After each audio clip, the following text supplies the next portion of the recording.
ask this question. What is Jesus saying to me today, and what am I going to do about it?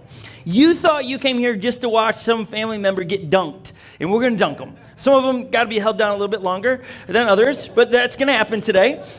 Some wives have said, can you just hold them down until husbands, I'm sorry. Your wife asked me. Some of you are here to watch that, and you think but Jesus got you here. You're a friend of somebody. Jesus on purpose got you today, and he wants to speak to you. Now, some of you, that rubs you right away, like, oh, I didn't come here, but that's fine. Jesus loves you enough to get you here somehow, because he wants to speak to you. Maybe he's already spoke to you through the song we sang or a couple of the videos. That's why we like to do it so many different ways here at Unlock Church, is because we know it's not just through the communicator towards the end of the service that Jesus can speak through. He could already spoke to you to do something, to change something, to make it better, or to see a need, meet a need in somebody's life. The beauty is Jesus speaks to all of us. And then the next part of that is, what are you going to do about it? You can't just identify, oh yeah, Jesus said this to me today, and do nothing about it. What good is that? It's like me giving you $1 million and not spending it. It's like, what? It does you no good. What good is it to recognize Jesus speaks to us, yet do nothing about it? And so that's the question. What is Jesus going to say to you today, and what are you going to do about it? We're in a series called The Upside Down. If you're a fan of the show that has the Upside Down in it, can anyone help me out what that show is called? Stranger Things. Kristen, our keyboard, she loves it. She's the loudest. Thank you, Kristen. It is the Stranger Things. This series has nothing to do with that show or the way that they paint the Upside Down. However, just to bring you up to speed on Stranger Things, it is to debut not at Halloween this year, but in the spring. They wanted to spend more money on the special effects. But did you know this? Stranger Things made St. Paul Museum very popular last year, because in one of the episodes, one of the characters wore the purple sweater that had the dinosaur on it for the St. Paul Museum. Do you know how much money the museum has made on reissuing that? Over $1 million. And they did it inside 2 months.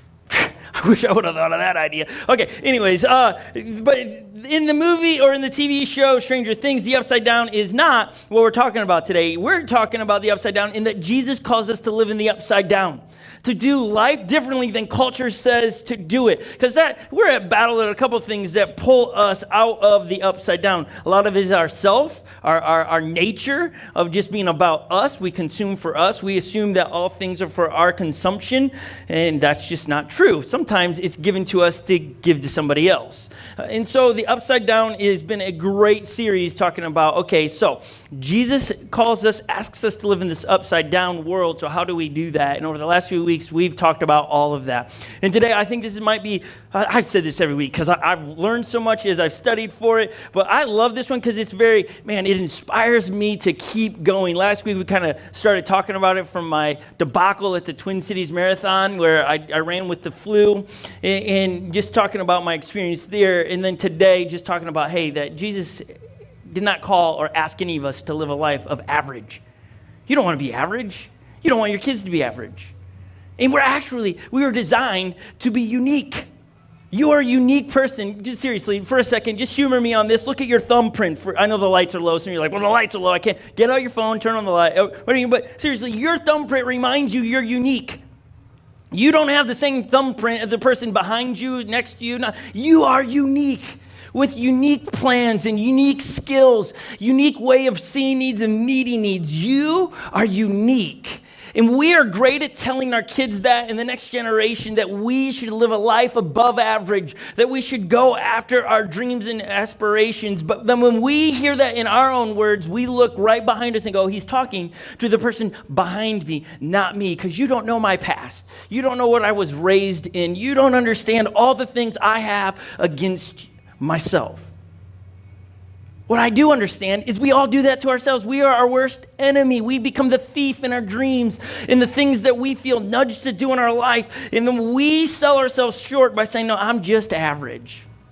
And we talk about here at Unlock Church a lot, pay attention to the tension, because that's where Jesus is speaking most. That's not a text Jesus speaking to you, but Jesus nudging your heart. Like you can just say, I need to make a difference. I need to change. I need to pursue my dream in this area. And you feel that just a tap on the shoulder, a little bit of nudge. You're like, that makes complete sense, but I'm afraid to do it. And we don't. So we always say, pay attention to the tension. Wherever there's tension in your life, Jesus wants to speak in that. He actually talks about all those things in the Bible.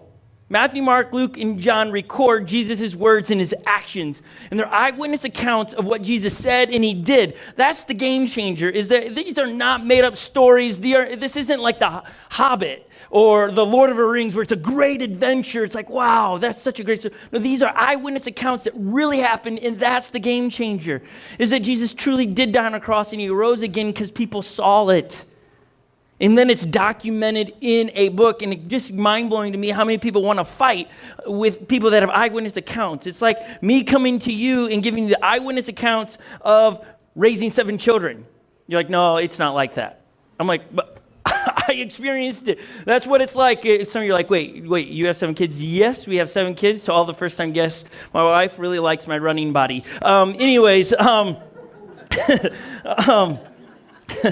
Let that soak in there for a second. Anyways, she told me to be funny. It's her fault. But we have 7 kids, and me sharing the 7 kids stuff with you, you can argue with me, but it's like, no, I'm an eyewitness account to raising these 7 children. I've experienced it, and if I wrote a book or had somebody write the book for me because they're better at writing than me, but it's my eyewitness account. You would go, no, you lived it, I get it. So why do we push back to what Jesus has to say on said topics in our lives when it's eyewitness accounts that wrote it down? These are not made up stories. They're not taking stories and adding to it.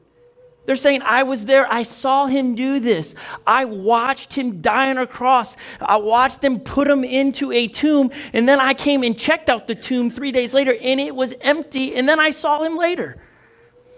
And I get it. You're like, but that seems so. But Jesus told that it would happen, and he did it. Why would we not want to follow what Jesus has to say? Being in a relationship with Jesus makes your life better. It makes you better at life. Makes your life better. It makes you better at life. And this is what I mean, is that when we realize what Jesus is asking us to do, it's really to love people better. It's to love everybody from everywhere. Every background, every issue, to love them. Boy, if we just implement that, Thanksgiving and Christmas would be awesome. But we get around our family, they're like the hardest people to love sometimes. You just feel like, oh yeah, I can just tell you this without love. The other day, I happened to go hunting, but I didn't hunt. I watched someone hunt. It's really, I know, you're like, what? I did. I just watched somebody else hunt. I recorded it. It was a lot of fun. But we were talking on the way down, and we were talking about this idea of like where Jesus says, he sums up everything. You've been in here long enough, or go to a small group. We talked a lot about this. Jesus says, greatest commandment, love God with all of your heart, mind, and soul, and then love your neighbor as yourself. So love all these people. And we're like, okay, so how, what's define love? And Jesus does a great job. God says this is love, that you've not done anything, but I sent my son for you. In 1 John, the author John writes it in one of the books in the Bible called 1 John. He says, this is love. Not that we did something first, but that God loved us so much that he sent his son. That's what love is. An act of first, not second, not a response. It's I'm doing this because I love you.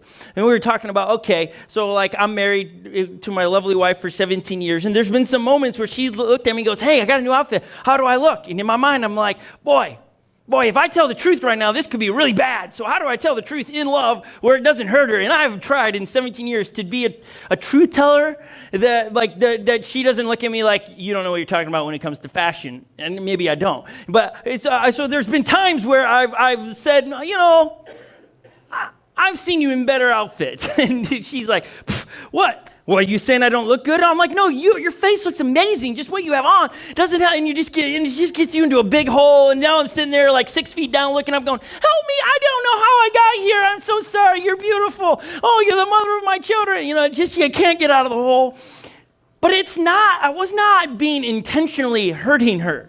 I wasn't unloving her. And so when we were in the conversation in the car, I think when we were talking about it, I think the greatest way to break down what kind of love do we have towards people, is it benign or malignant, right? And benign means it's not a big deal. So it's like, hey, so I've had skin cancer a few times. I've had where they say it's not a big deal, we'll just cut it out. I got a lot of great scars on me where they cut things out. And then I've got ones where they go, this is a problem.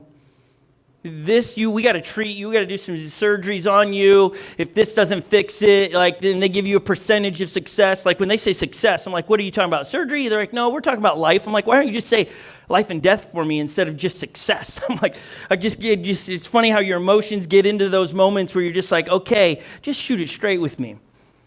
And you always want in those moments it's not a big deal. When it comes to loving people, right, there are times that I might unintentionally hurt Holly when I might say, the outfit, look like a penguin. And then she's like, that wasn't what I was looking for. And you're like, I mean like a cute penguin. And she's like, no, you can't come back from that. One time I remember, I've got away with words. I remember a girl I was dating in high school. She just had these eyes that I thought they were pretty cool eyes. And I said, man, you got some great beady eyes, like a mouse.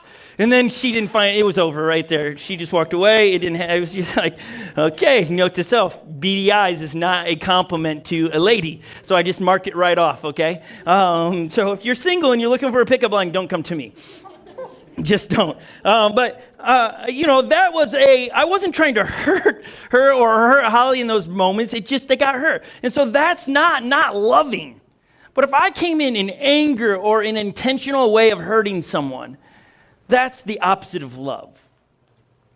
So what if we all just began to love more? We worked on being a person that loves everybody.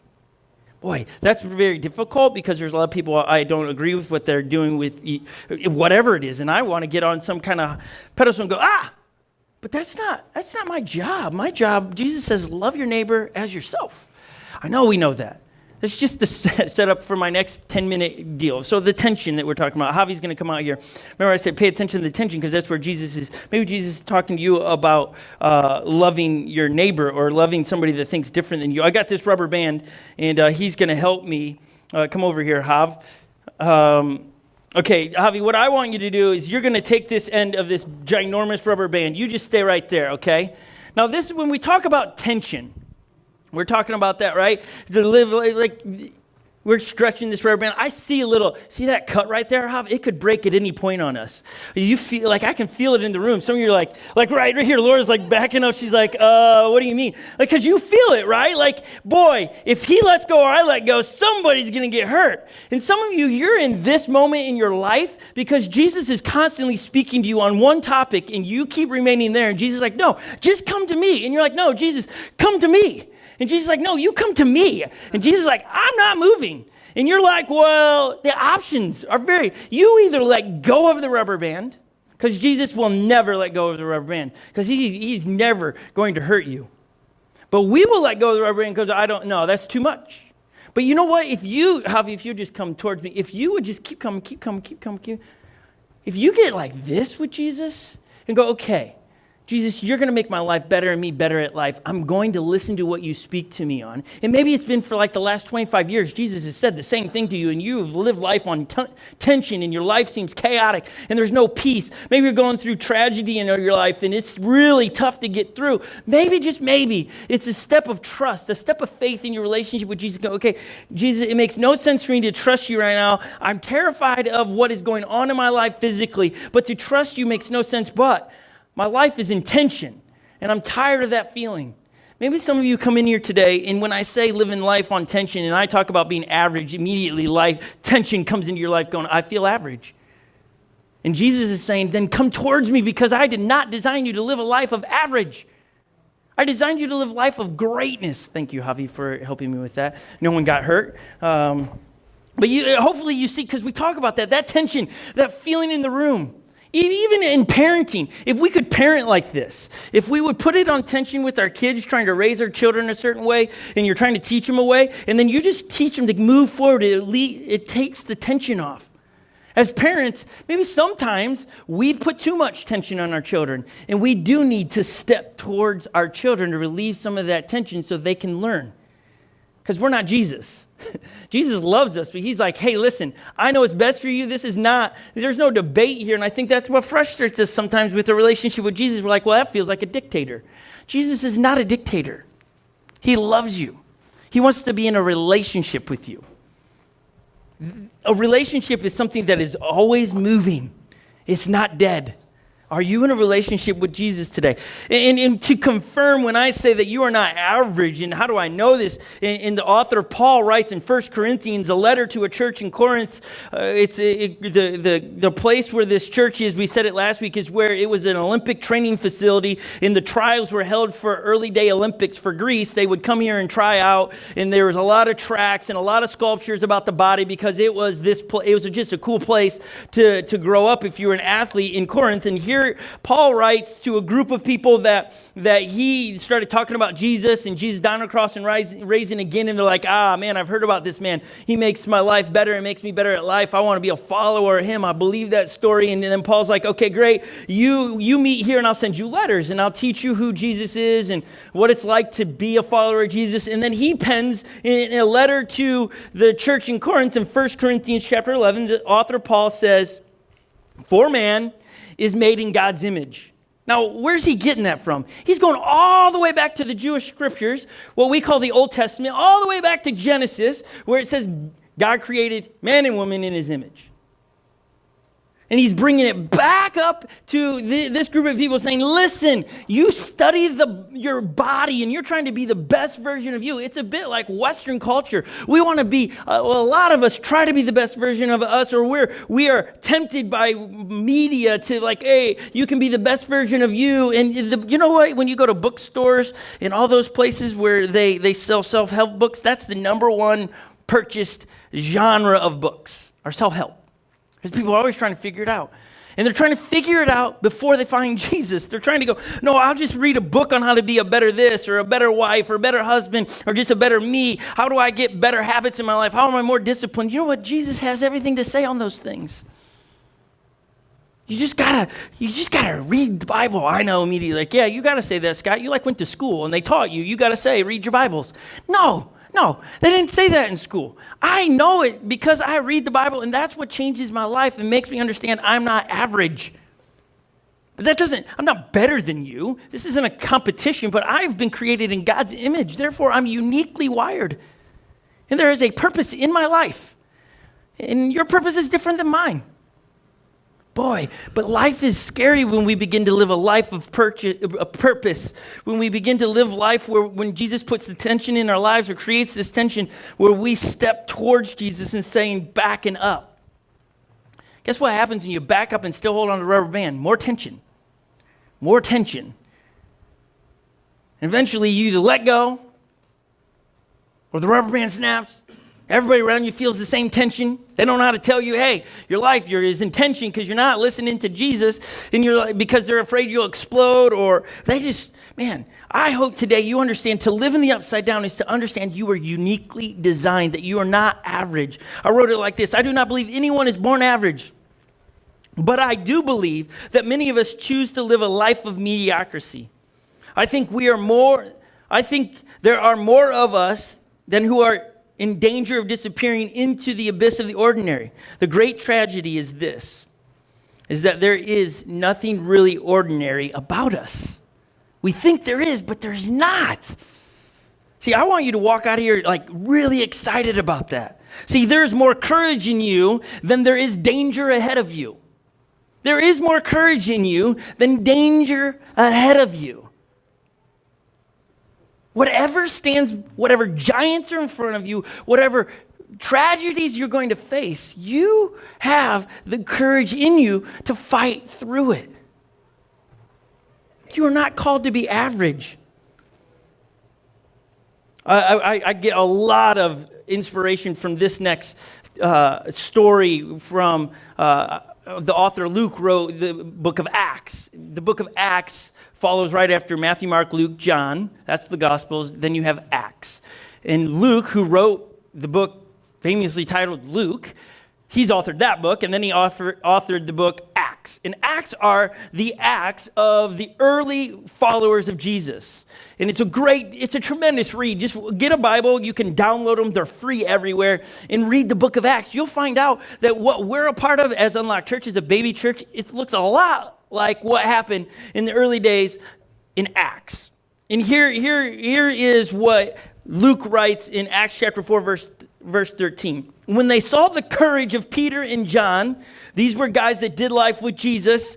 Peter sometimes was famously known for being an idiot and arguing with Jesus when Jesus was alive. None of us ever argue with Jesus, so none of us relate to Peter at all.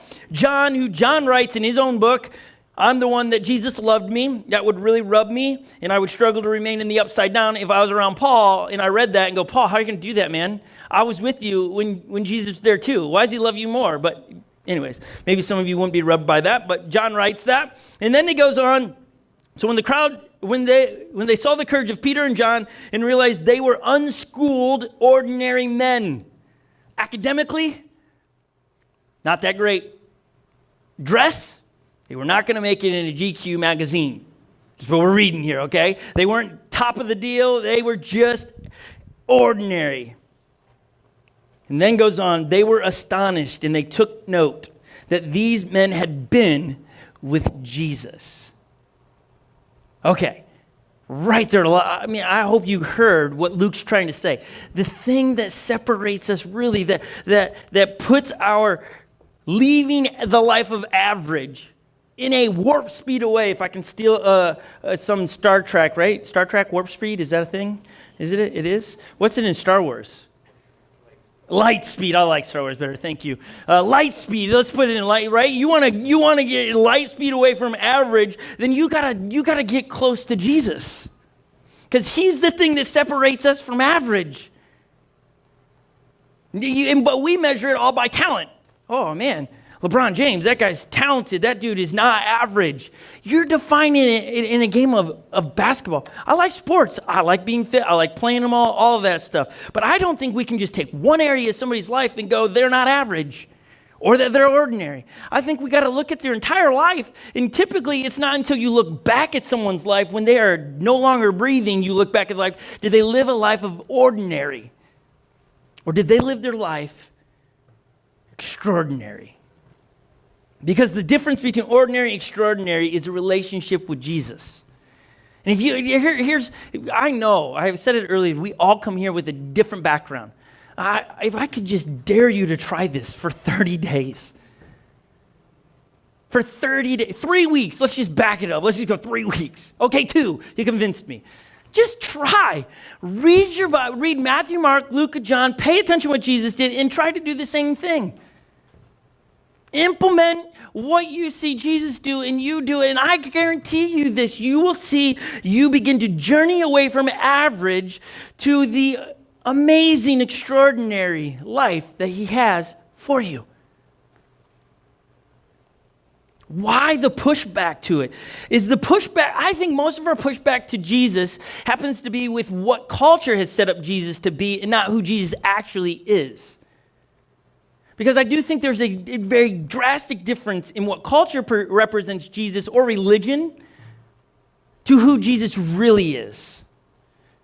Because when you have that rub about Jesus, Jesus comes back. He wants to remind you, I died on a cross for you, for the world.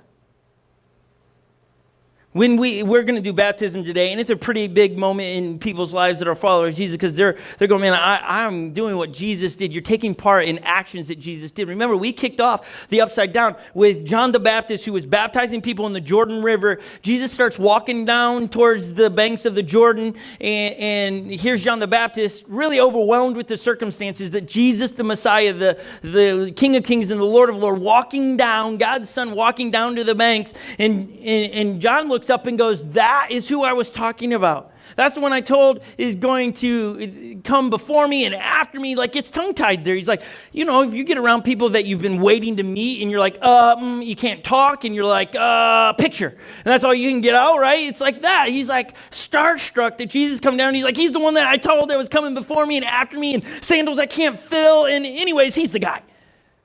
And then Jesus comes down, and Jesus is like, hey, baptize me. And John says, oh, no, man, bro, Jesus, you should be baptizing me. And Jesus is like, no, that's not how it is.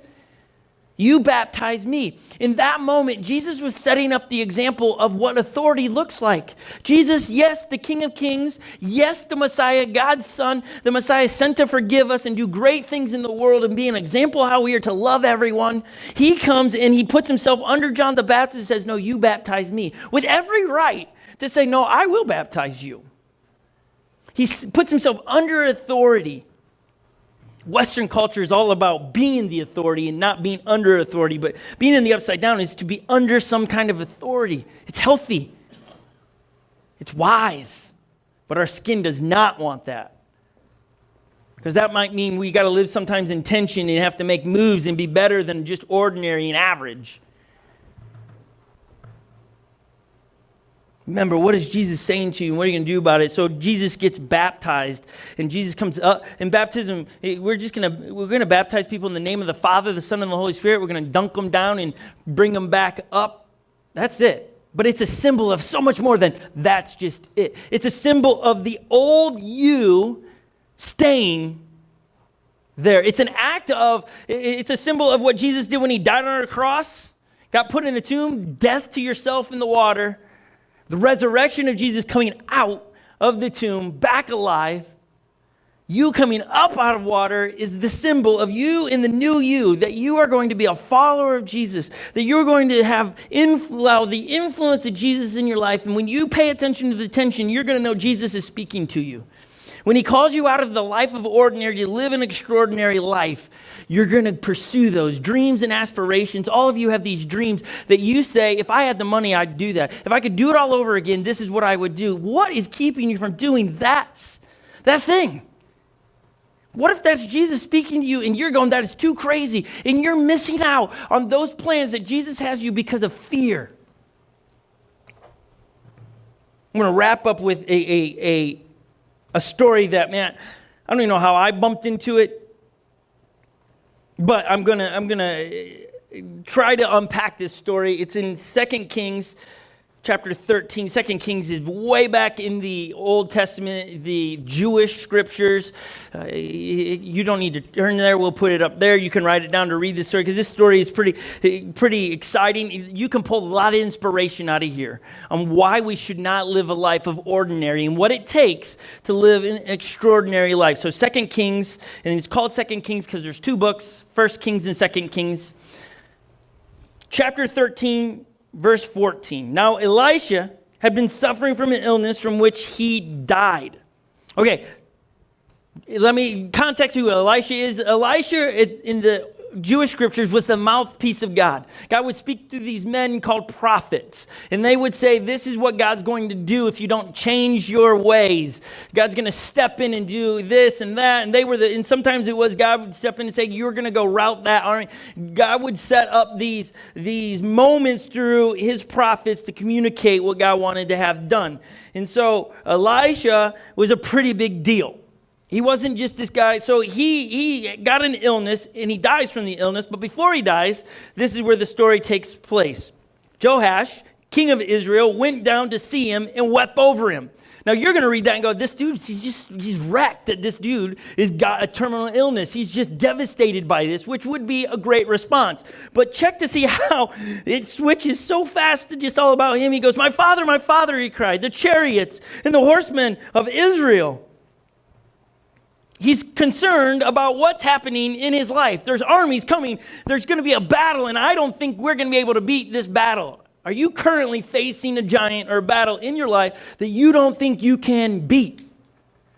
I'm not telling you that it's all perfect in Guns N' Roses. Perfect in Roses, I said Guns N' Roses because someone in small group said that was their favorite band. And it's just in my head. Anyways, and I have ADD, so let's just roll with it for a moment. Axl Rose, thank you. Anyways, so here he's crying about the chariots coming, and when I was talking about these battles that you're facing, I'm not here to say that, man, they all work out perfect. The thing I understand being a follower of Jesus does say that, hey, life is going to be ups and downs, and it's not always going to work out the way you want it to work out, but happy are those that trust me. That when it doesn't work out the way you thought it would work out, I know what I'm doing. I know what I'm doing. I love you. I mean, as a dad, there are things I do with my children that they don't like, but I know what I'm doing. No, wait, let me take that back. I don't know what I'm doing until it works out. Okay, then I'm like, I know what I'm doing. I don't know what I'm doing. I don't even know what causes 7 children. But like with my kids, they were fighting Legend and Icon. Legend is the oldest boy, Icon the oldest daughter, and they kind of butt heads a little bit. Okay, they just like to go at each other. And one day I had enough of it, and I was like, okay, for this whole day, you're tied together. And so I tied them together, rope around their hips. It was 3 feet distance, and I said, don't untie it. You must do life today together. And they're like, why? I go, because you guys just keep fighting. You got to get along. They're like, how are we going to go to the bathroom? I go, I think we can figure these things out. When you got to go to the bathroom, we'll put an extension on the rope so that it can go underneath the door. You can be outside the door. The other person can be in the bathroom. It just works like that. And they're like, what? I go, the options are be roped together the rest of your life or figure out how to get along. Now, they got along, that day because they didn't want to be roped the next day. And if they asked me, and they did, why would you tie us together, Dad? Because my intentions were to teach them to love each other, to be around each other, and how to work out their problems. They were really confused about being tied up. I wasn't trying to hurt them. My intentions were to teach them. Oftentimes, the things we walk through in life, it is a moment to learn. And I get the perspective of tragedy to, well, if I'm picking ways to learn, I just like to learn,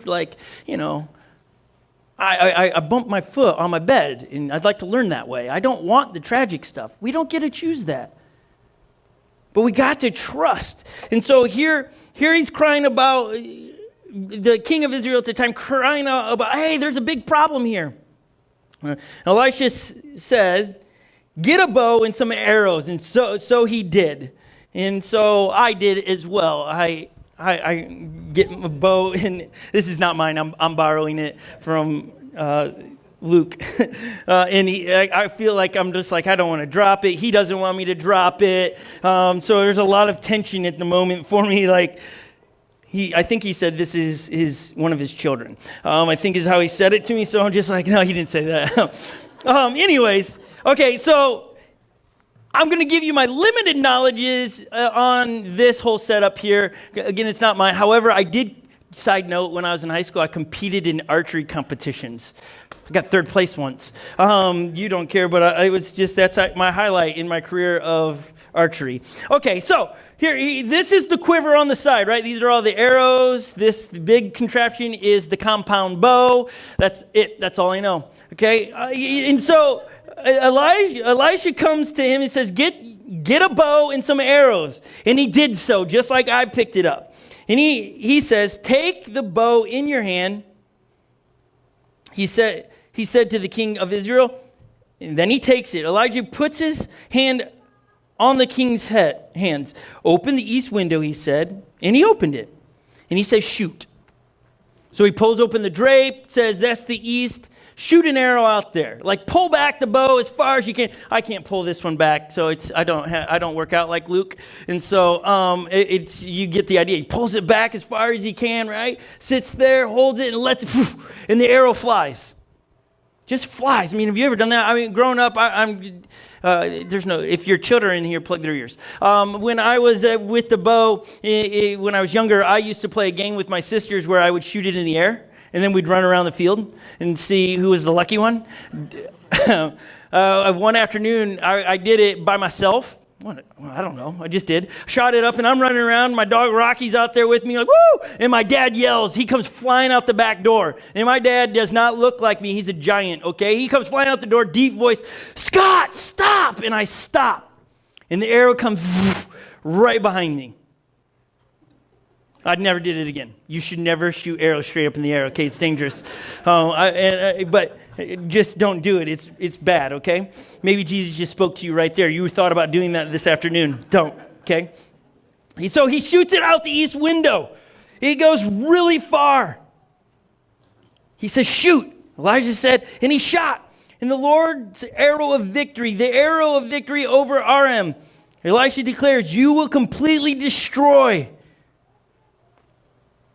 Who concerns you, who you are terrified, you will completely destroy. I think it's a symbol of how far, it's like going to go way beyond your reach. The arrow, think about an arrow. It goes further than you have the ability to go. And the symbol of shooting out the east, it takes off. Verse 18, then he said, take the arrows, and the king took them. Elisha told him, strike the ground. So he struck the ground 3 times. So we have 5 arrows sitting here, and he takes 3 of them, puts them on, hits the ground, takes them here, 3. He looks at Elisha and goes, what's that about? Like, why am I doing that? You already told me I'm going to win. That's all I really wanted to know. I'm not going to cry anymore. Can I have a Kleenex? My nose is running from crying about the fear. God's going to show up. That's all I needed. That's great. And some of us are like that. We need God to show up in raising our kids and our job, finances, all these things, this real life stuff. And we're going, okay, so all I got to do is shoot an arrow to the left. I wish that's how it really worked. And then check the shift in the story here. The man of God was angry with them. He shot 3. He did what he said. You should have struck the ground 5 or 6 times. Then you would have defeated and completely destroyed them. But now, you will only defeat them 3 times. You're like, hold up, how does that work? Why wouldn't this man of God set up the story like, okay, listen, if you unload your quiver in the ground, good deal. Why is it a setup to go, hey, shoot the ground? Why does the king decide only 3 is enough? Did he get tired?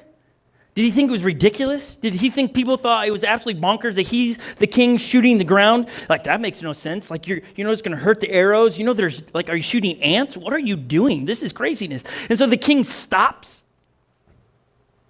when he had more arrows left in his quiver.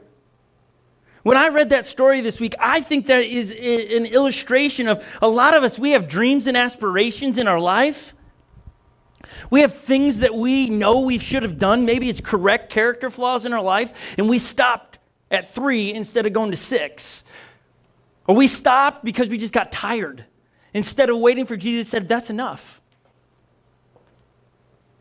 It's time to go back to the last thing Jesus spoke to you on and complete it. And it might take a lifetime. And some of us, it might just be a step of trusting Jesus more with our lives and dealing with the things that we have. And it's going, man, but that means I have to release this trust in this area and that area. Yeah, but remember, Jesus promised life and life more abundantly. He did not come to take something from you. He came to give you life. So why would we not, all of us, take a step in whatever direction we need with Jesus?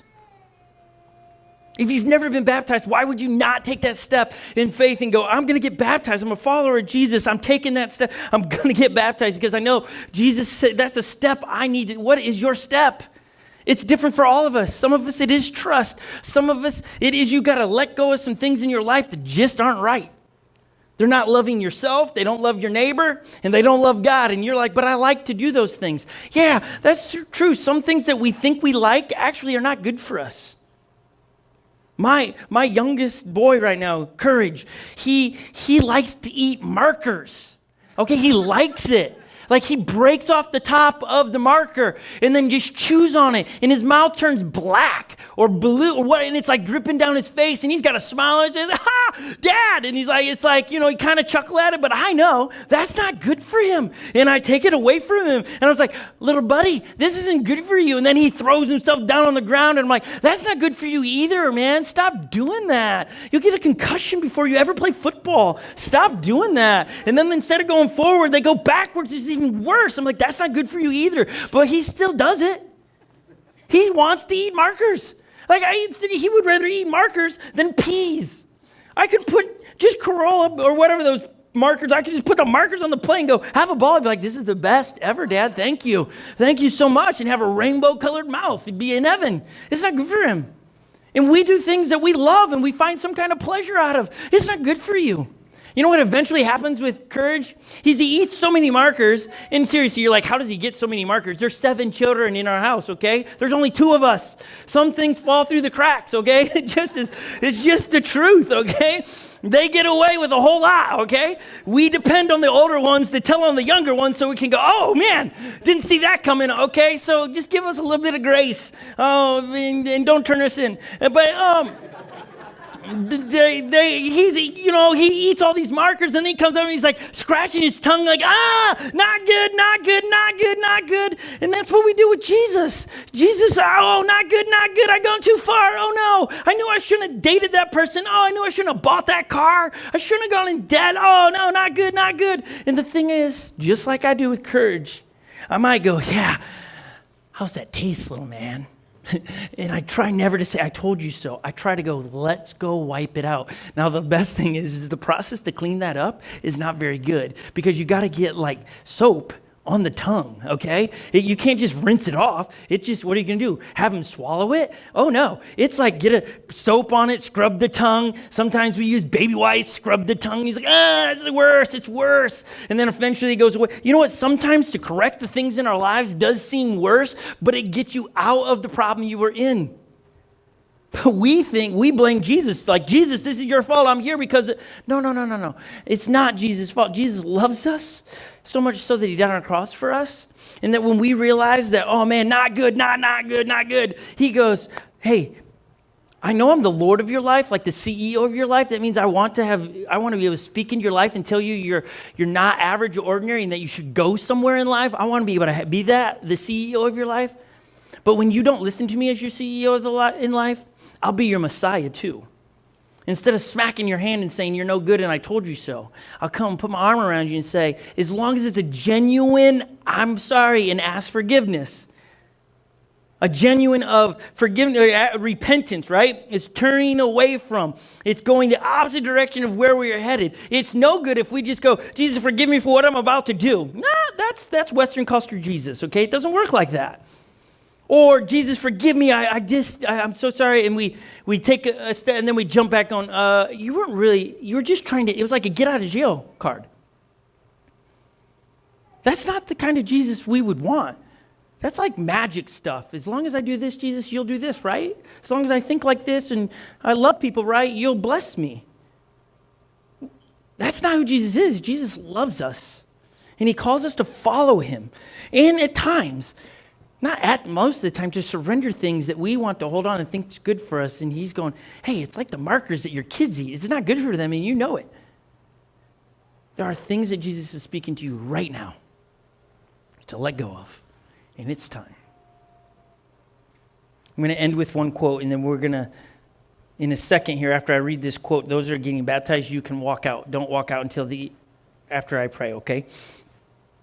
One of my favorite quotes, like it's inspiring to me. It motivates me when I feel discouraged and I feel like I've slipped back into ordinary. I grew up in middle school and high school. I was in special ed. I was told I would never be something. I was told I would never be able to read in front of people, speak in front of people. And I told them that I felt that Jesus had called me to be a pastor. In seventh grade, I started saying, man, I'm going to be a pastor. And people said, you cannot do that. You can't read. They told me like my destiny was to work at like a fast food restaurant. And those are their words, not my words, but they were trying to tell me, hey, you're going to have at best average, maybe below average. And I remember as a little kid, man, just it hurt me. In seventh grade, I found Jesus. Like, man, he became real. I realized what he did for me, and I surrendered my life, and I began to trust Jesus. And man, seventh grade on, it's not like my life's been perfect. I've got a lot of low moments, a lot of discouragement, a lot of real messy stuff. But what I have learned is that Jesus constantly calls me out of the average and the ordinary, the extraordinary. I've heard people tell me I was going to be no good. But when I find what Jesus has to say, he calls us out of the darkness and into the light. And so when I read quotes like this, it just reminds me to not allow myself to slip back into those words, that I can still see the faces of the teacher telling me I was going to be no good. And that the things that Jesus was calling me to do, that they're telling me you're not equipped to do it, so that's not Jesus. And so every Sunday, or every time I get to stand up in front of a group of people and read the scriptures, the word of God, the words of Jesus, I don't take it for granted, because there was a moment in my life I never thought I'd get to do this.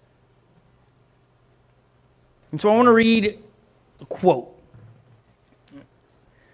that kind of sums all this up. And my hope is that Jesus spoke to some of you, all of us, in some capacity here. If you're a first-time guest, you go to a church somewhere else, you don't go to church, make this your home. But may he speak to you. Let me read this. Our deepest fear is not that we are inadequate. Our deepest fear is that we are powerful beyond measure. It is our light, not our darkness, that most frightens us. We ask ourselves, who am I to be brilliant or gorgeous, talented, or fabulous? Actually, who are you not to be? You are a child of God. You playing small does not serve the world. There's nothing enlightened about shrinking so that others won't feel insecure around you. We are all meant to shine as children do. We were born to make manifest the glory of God that is within us. And it's not just in some of us, it's in every last one of us in this world. And as we let our own light shine, we unconsciously give other people permission to do the same. As we liberate ourselves from our own fears and the dangers in our lives, our presence automatically liberates others. So whatever you do or you say, do it as a representation of the Lord Jesus. Give thanks through him to God the Father. That's author Paul. Colossians chapter 3, verse 7. Whatever you do, this is why we are not to live average, because whatever you do represents Jesus if you're a follower of Jesus. So if I'm taking out the garbage, I better take it out exceptionally well.